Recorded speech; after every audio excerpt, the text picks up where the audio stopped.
In Logan Canyon, which is in northern Utah, there's a stone gate hidden in the trees. Behind it sits a place locals still whisper about. They say if you walk the grounds at night, you might hear a baby crying, even though no child was ever recorded dying there. The stories only get darker from there. Some claim nuns broke their vows. Others say the church buried a scandal so disturbing it was never meant to be uncovered. By the 1980s, the rumors had evolved into something even more sinister. Talk of occult symbols, secret rituals, and a shadowy group there known as the Ninth Circle. Whether any of it was true didn't seem to matter, because the legend took on a life of its own. Teenagers came looking for ghosts, thrill seekers came looking for demons, and property owners, desperate to stop the trespassing, hired armed watchmen to protect the land. Then one night in 1997, the fear surrounding this place stopped being a story. Shots were fired. Dozens of teenagers were captured. And what happened next would lead to felony criminal charges and cement St. Anne's Retreat as one of the most unsettling legends in Utah's history. This is the story of St. Anne's Retreat and the Utah mass kidnapping. I'm your host, Stacy Lee. Let's begin.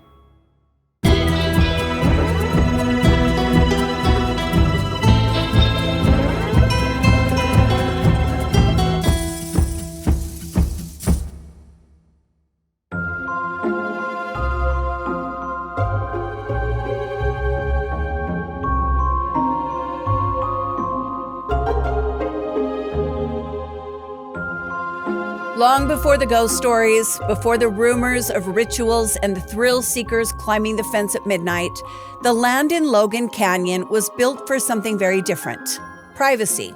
In the early 1900s, Cache Valley businessman Boyd K. Hatch began developing a secluded mountain retreat deep inside what was then called Pine Glenn Cove. The location wasn't accidental. The canyon walls created a natural barrier from the outside world, and the thick forest shielded the property from view.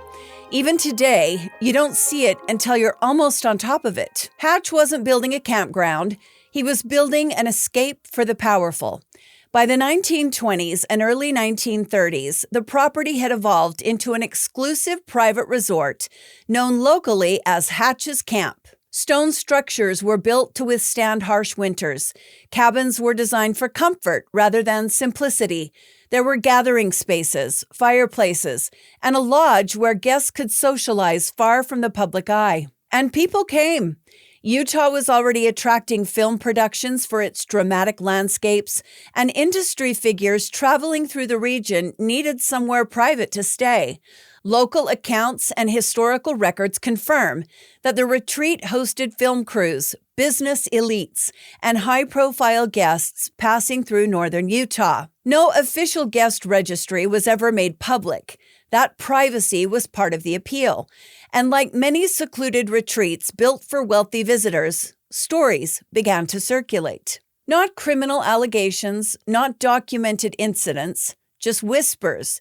Closed-door parties, powerful people who didn't want to be seen, nighttime gatherings that locals didn't quite understand. There is no verified evidence of anything illegal or ritualistic happening during this era, but the setting, isolated, hidden, and exclusive, planted the first seeds of mystery around the property. But as we are now painfully aware, the lack of evidence of illegality and horrible things taking place does not mean something unthinkable wasn't happening. This place has the stink of a mini Epstein Island, which is part of the reason I thought this was an important story to bring to you. The other part is what's happening now, and we're going to get there. When a place is designed to keep outsiders away, outsiders tend to imagine what's happening inside. We know this. But also, I think the golden age of secret clubs and insiders is over. They're going to have to pivot. They're not going to be able to do whatever they want behind just a closed gate. We're done with that. They won't have any peace if that's all they do.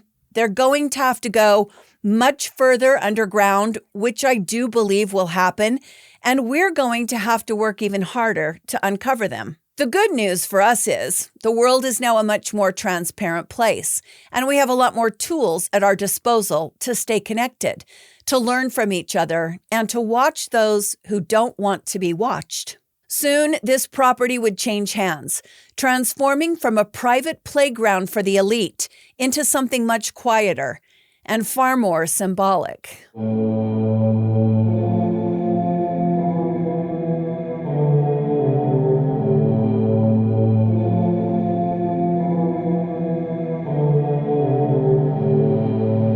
In the early 1930s, Boyd Hatch made a decision that would completely change the identity of the Canyon Retreat. The property was donated to the Catholic Diocese of Salt Lake City. Almost overnight, Hatch's camp, once known for private gatherings and influential guests, became St. Anne's Retreat, a summer spiritual refuge for Catholic women and nuns. The transformation was dramatic. Cabins that once housed wealthy visitors were repurposed for quiet reflection. A chapel was established. Religious statues and prayer spaces were added.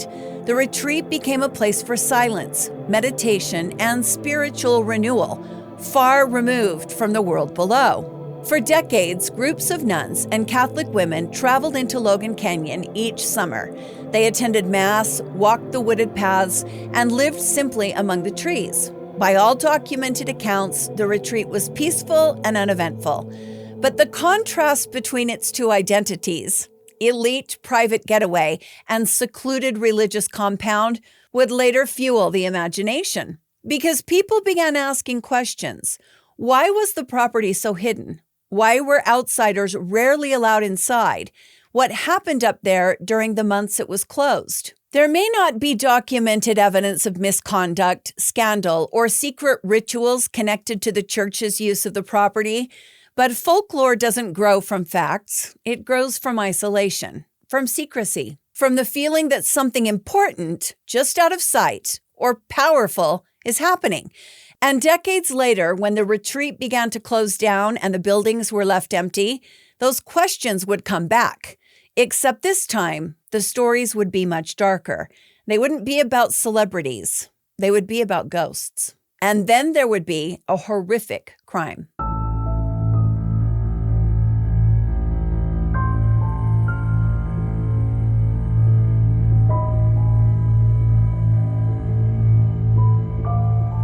No one knows exactly when the story began, but by the late 1970s, a new legend was spreading through Cache Valley, one that would become the darkest and most persistent rumor connected to St. Anne's Retreat. According to the story, one of the nuns stationed at the retreat had broken her vows.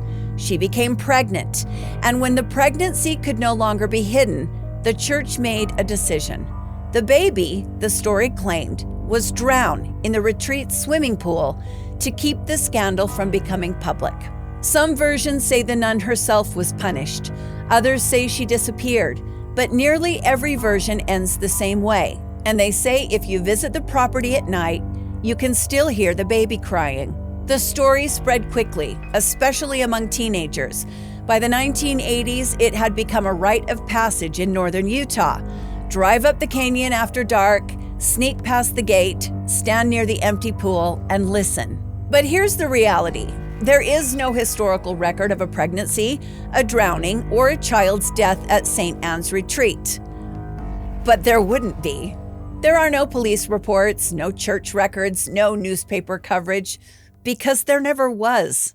I've been doing this long enough to know that things that happened in the past, before the era of social media, of whistleblowers, and people who are more aware, so many nefarious and terrible things took place, we would never be able to wrap our heads around them. Am I saying this definitely happened? No, I'm not. Am I saying we would have heard about it if we did?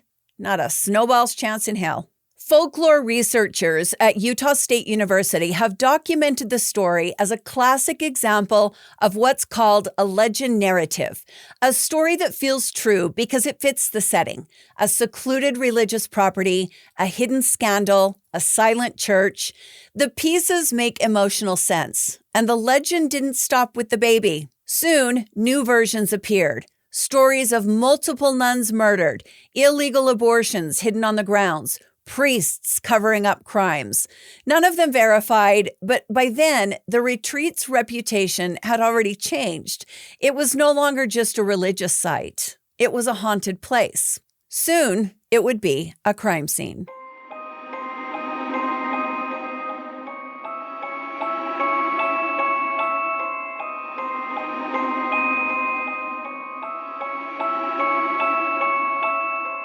For decades, St. Anne's Retreat operated quietly, but by the late 1960s and early 1970s, attendance had begun to decline.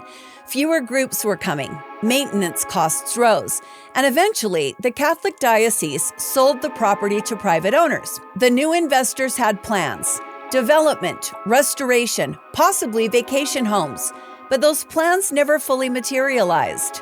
Instead, something else happened. The building sat empty, and empty buildings attract attention. By the 1980s, the property had become a destination for what folklorists call legend tripping. Teenagers came looking for the crying baby. Paranormal groups came looking for evidence. Others came simply because the place has a reputation, and reputations draw crowds. The isolation that once made the retreat peaceful now made it vulnerable. Windows were broken, walls were covered in graffiti, bonfires burned where prayer circles once met. Some visitors left behind strange symbols, pentagrams, occult drawings, messages meant to look sinister. Whether they were serious or just trying to scare the next group didn't really matter. Each new mark added to the legend. Soon, the stories evolved again. Now people were talking about satanic rituals and a secret group called the Ninth Circle. The legend of the Ninth Circle has lasted for a very long time in these parts. And if you were to hold a gun to my head, I would tell you, I think there's some truth to it.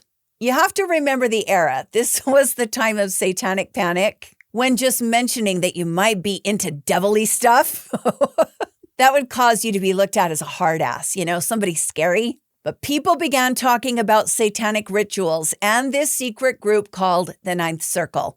Strange gatherings in the woods at night, robes and candles, chanting and animal sacrifice. By the early 1990s, the story of the Ninth Circle was cemented into place. Supposedly a secret occult group meeting in the canyon at night. But investigators and folklore researchers have not found much evidence the group ever existed. The name of the group comes from Dante's Inferno, and like many of the stories surrounding St. Anne's, the Ninth Circle appears to be something created by rumor, graffiti, and imagination, rather than an organized cult. But the rumors have persisted for decades, and I've seen some stuff in the woods. I spend a lot of time in the woods. I think I've already told the story of my ex-husband who was hunting in the boulders here in Utah. He was by himself on his horse, and he came up over a little rise, and there was a 40-foot cross standing there with things around it. He was all alone, and he said he got the hell out of there as fast as he could. I have seen some other things in the woods here in Utah. And as you guys know, I'm also a professional musician. Musicians tend to get into these kind of culty, ritualistic groups from time to time. So I have to tell you, it would not surprise me if there was a Ninth Circle. Cops are just people too, and a lot of them are religious and superstitious. They don't want to go looking for groups like this. It would be my literal dream to stumble upon some culty ritual taking place in the woods. I would absolutely love that, but I know there are a lot of people that would find that terrifying. So I wouldn't expect there to be any law enforcement agency confirming the existence of cult activity in the forest. Doesn't mean it never happened. But perception was becoming reality. By the early 1990s, the property wasn't just abandoned, it was being invaded after dark, regularly, sometimes in large groups. The owners were dealing with vandalism, liability risks, and growing frustration. And that frustration would lead to a decision that within a few years would turn the legacy of St. Anne's Retreat from ghost stories into a real criminal case.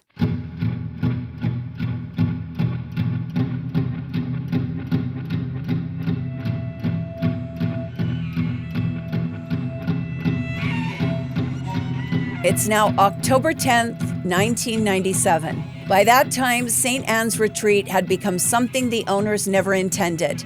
It wasn't a development project. It wasn't a future resort. It wasn't even just abandoned property. It was a destination. Every weekend, sometimes every night, people came. Teenagers looking for a thrill, paranormal groups with cameras and tape recorders, college students daring each other to sneak past the gate and find the pool where the ghost baby was supposed to cry. Trespassing had become constant. Vandalism was routine, and the owners were done asking people to stay out. So they hired security. Armed security. On the night of October 10th, 1997, a group of teenagers drove into Logan Canyon with the same plan countless others had made before them. Slip onto the property, explore the ruins, maybe scare themselves a little, then leave with a story. They weren't expecting anyone to be waiting, but security guards were already on patrol. 3 men had been hired to protect the property: John Lemon Jepson, Christopher Lindor, and Arthur Benjamin Peasnall. All 3 men were armed. All had instructions to stop trespassers. And as we are painfully aware, armed security guards who think they have a license to kill have become a huge problem here in the States. This story proves that that problem has been going on for a very long time. What happened next would turn a ghost hunting trip into a criminal investigation. Late that evening, the first group of teenagers entered the property. According to court reports and local news coverage, the guards confronted the kids quickly, and at least one shot was fired, not directly at the teens, but over their heads. That act alone is a serious violation of the law and shows just how untrained and reckless these security guards were. The message was clear: don't run. And then more shots were fired. In the end, all 3 of the security guards admitted to firing their shotguns, which had flashlights taped to the barrels, very professional. And they admitted to telling the kids they were going to, quote, blow their heads off. One of the security guards then fired at a tree, blowing the trunk to bits. And he told the kids, if you don't believe me, look at that 6-inch hole I just put in the tree. The teenagers were forced at gunpoint into one of the buildings on the property. And from there, the situation escalated. Their hands were restrained, some with handcuffs, others with plastic zip ties. The kids were ordered to lie down and remain still while the guards waited. One child was knocked unconscious and suffered a concussion after he was struck in the head with the butt of a shotgun. That is just completely out of control behavior. A girl was told to spread her legs while being held at gunpoint, and then she was kicked in the crotch. One girl was dragged by her hair, and her head was yanked back and forth. If somebody did this to my kids, I'm the one going to jail. One of the guards punched a boy in the mouth. In what world would anyone think this was okay? In what world would a security guard believe they have the right to do this? Well, Utah, and like I said back then, before cell phone cameras that so many people like to complain about, shit like this went on all the time. We can't even fathom the abuse of authority that went on without cameras. Yeah, I know some people take it too far and it's annoying, but I, for one, am glad that cameras are so prevalent now. But the night wasn't over because another group was already on its way. Later that same night, a much larger group, roughly 30 teenagers, entered the property, unaware of what had already happened. These kids had no idea that a shot had already been fired or that there were already kids detained on the property. This second group wasn't looking for trouble. They were looking for ghosts. Instead, they walked into an armed confrontation. Witness statements later described chaos, yelling, confusion, teenagers trying to understand whether what they were seeing was real or some sort of a prank. The guards ordered the second group of kids to the ground, and again, restraints were used. Do you know the laws regarding restraining someone? You cannot just tie someone up because they're on your property. We have covered cases here on Dark Hearts where someone assaults a person, but because they held their arms down or wrapped their hands with a piece of rope and moved them 2 feet, that's enough for kidnapping. They get like 20 years in prison for that and 18 months for the assault. Restraining someone's personal movement is a big deal, as it should be. And these security guards had absolutely no right to restrain these kids, let alone beat them with the butts of shotguns and punch them and kick them. This story is actually crazy. It's a really, really good reminder of how bad things have been in the past, as far as bad law enforcement, untrained security forces, things like that. And so once everybody was restrained, some of the kids beaten and bloodied, they were marched to one of the most recognizable features on the property, the empty swimming pool. The same pool at the center of the ghost baby legend, the same place they had come to investigate. Now, the pool was being used as a temporary jail. I cannot believe this. I mean, you got 3 Paul Blart doofuses rounding up children and treating them like it's a concentration camp. Oh, sounds a lot like ICE, actually. Yeah, no different, really. The teenagers were forced down into the drained pool and made to sit or lie on the concrete. They had their wrists bound. Some of them had ropes placed around their necks. The lines tied together so that if one person moved or tried to run, it would tighten on the others. I mean, they don't do this shit in prisons. Several teens later told investigators they were threatened with violence if they tried to escape. One reported being struck with a shotgun, like I said. This is basically an illegal hostage situation with multiple laws being broken. Security guards do not have the authority to shoot guns over people's heads, tie them up, kidnap them, detain them, or restrict their movement in any way. If there's anything we all need to know better than we ever have in human history, it's our constitutional rights. I mean, police don't even have the authority to do some of these things, let alone a bunch of untrained rent-a-cops with no legal standing. This stuff makes me so mad. I'm not kidding you. If somebody did something like this to one of my kids, I would be in jail. Now, my kids would still get in trouble, probably, but that's what goes on behind my closed doors. Outwardly, I would be madder than hell. I mean, I don't want my kids trespassing, but give me a break. Trespassing does not justify this. Some of the kids said the guards warned them that explosives were set nearby and would detonate if anyone attempted to leave. So now the guards are making actual bomb threats. This is mind-blowing. It's been years since I heard this story, and I was watching a horror movie the other day that reminded me of Logan Canyon and kind of the place that St. Anne's is located. And the whole story came rushing back to me, and I was like, I gotta take it to my friends. This story's been almost forgotten about. And then when I started to research it, I found out there's actually something happening there now. So again, we're getting there. Whether the threats were literal or meant to intimidate, the effect was the same. Dozens of teenagers were being held at gunpoint. These are children restrained and guarded inside an empty pool in the middle of the canyon for hours. What makes the incident so unsettling isn't just the force used, it's the setting. You know, these teenagers had come looking for a story, something supernatural, a legend, a rumor, and instead they were now part of something very real. No ghosts or rituals or cult, but armed men, weapons, restraints, and fear. Eventually, law enforcement was called to the scene. Oh, fantastic. Actual cops. When deputies arrived, they found what they described as an unbelievable scene. There was a large group of restrained teenagers being held by private security guards. I cannot even imagine what those cops thought when they pulled up. I mean, it ain't like our United States cops have that much training themselves, but they have a hell of a lot more training than private security guards do.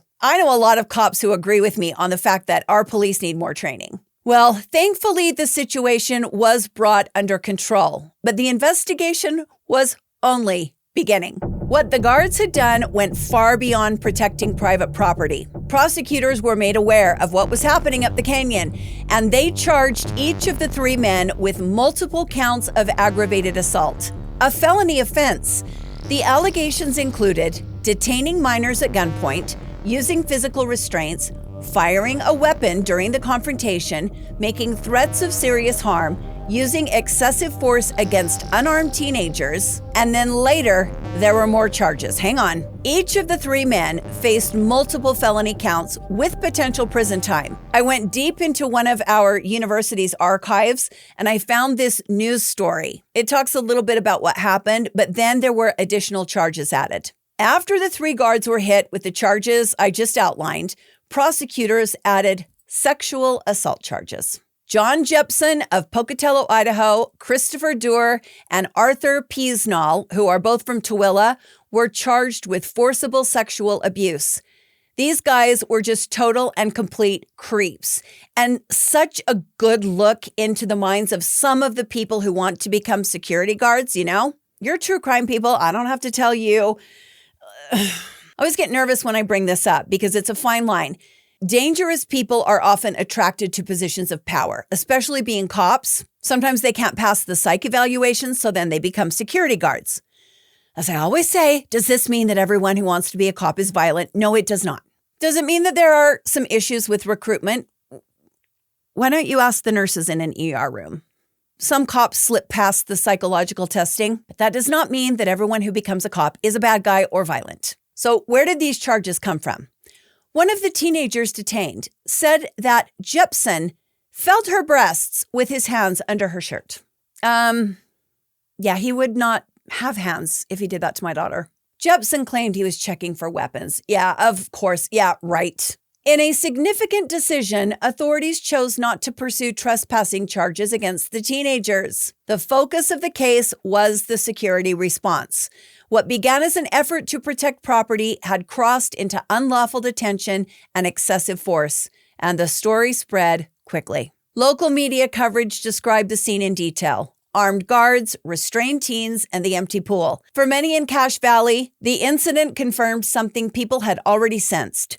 The legends around St. Anne's had gotten out of control. The property had become more than abandoned land. It was attracting crowds driven by fear and rumor. And now the response to that attention had turned dangerous. The owners had been dealing with years of vandalism and trespassing, but the 1997 incident showed what happens when myth and frustration collide. These teenagers weren't criminals. The guards became criminals because that night in an empty swimming pool surrounded by darkness, the story of St. Anne's Retreat changed forever. The most terrifying thing that ever happened there wasn't a ghost. It was the moment the legend became real. In the days after the October 10th, 1997 event, the story of St. Anne's Retreat shifted again. For decades, the property had been called haunted, but now there were police reports and felony charges. The 3 security guards all faced multiple felonies. The case drew intense local attention. The core legal question wasn't whether the teens had trespassed. They had. The question was whether or not the private security had gone too far. And according to investigators and prosecutors, they had. I mean, duh. Over time, the charges were resolved through the court system. Some counts were reduced or dismissed, and the cases were ultimately settled without lengthy prison sentences. The outcome reflected a complicated reality. The guards were attempting to protect private property, but had been repeatedly buoyed up and made to feel entitled to be violent. The teenagers were not prosecuted, but the message from authorities was clear. Trespassing is illegal, but armed detention and threats crosses a line. After the 1997 incident, pressure increased to find a long-term solution for the property. By the late 1990s, the land was acquired by Utah State University, that is located in Logan. The goal was simple: stabilize the site, protect it, and end the cycle of abandonment. Today, the property, now known as Pine Glenn Cove, is used for educational programs, leadership retreats, environmental and university events. Some original structures remain, others have been removed or restored. The stone gate still stands. The canyon is still quiet, but the days of open access are over. The site is closed to the public without permission, and university staff actively monitor the area. Not because of ghosts, but because for decades, the stories brought people there. Now, I did a little digging around and I found out that about 10 years ago, the property went up for sale for $2 million.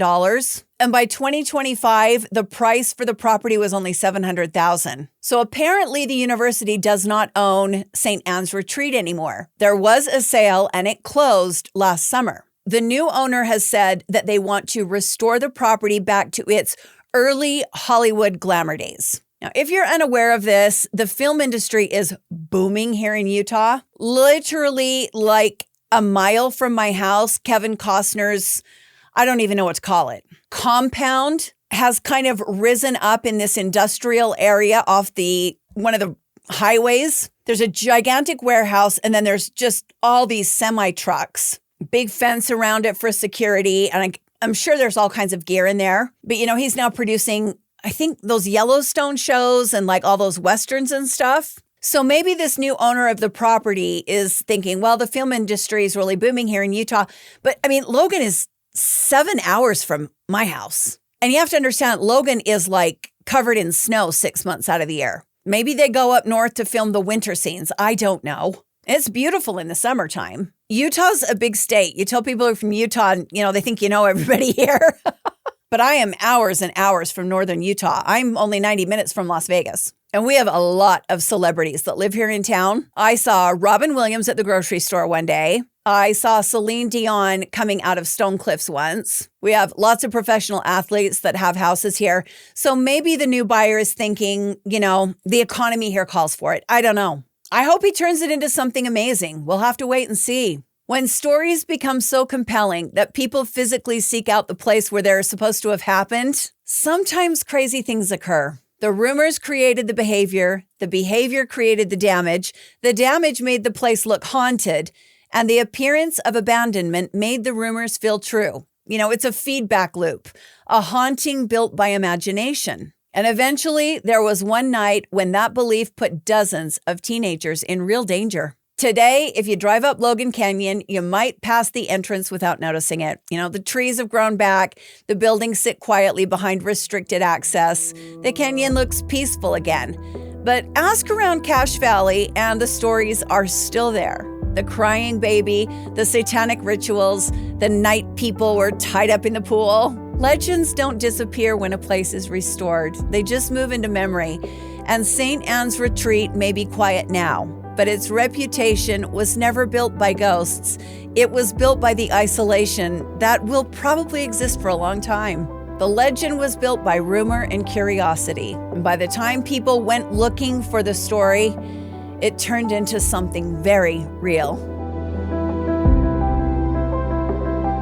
I hope you enjoyed that very obscure story. I like to dig up unknown stories for you guys. They don't ever do very well with the algorithm, but that's not going to stop me. I like telling them, and I appreciate those of you who like hearing them. Hit the like button if you like the video, subscribe to the channel if you want to see more from me. These are my podcasts, Dark Hearts with Stacy Lee and 15-Minute Mysteries with Stacy Lee. They are both on Apple and Spotify. I've got merch coming soon. I've got the website being worked on now. We are moving into 2026, even though it's already March. Your old girl here is not the fastest with the marketing end of this. I'm here to tell the stories. I like the humanity, the connection. The marketing stuff is always a chore for me. I love you guys, and I am so happy that you're part of our community. I think we're building something really special here, and we're going to do some great work. Stay safe, be kind to each other, and I will see you next time on Dark Hearts with Stacy Lee. Bye.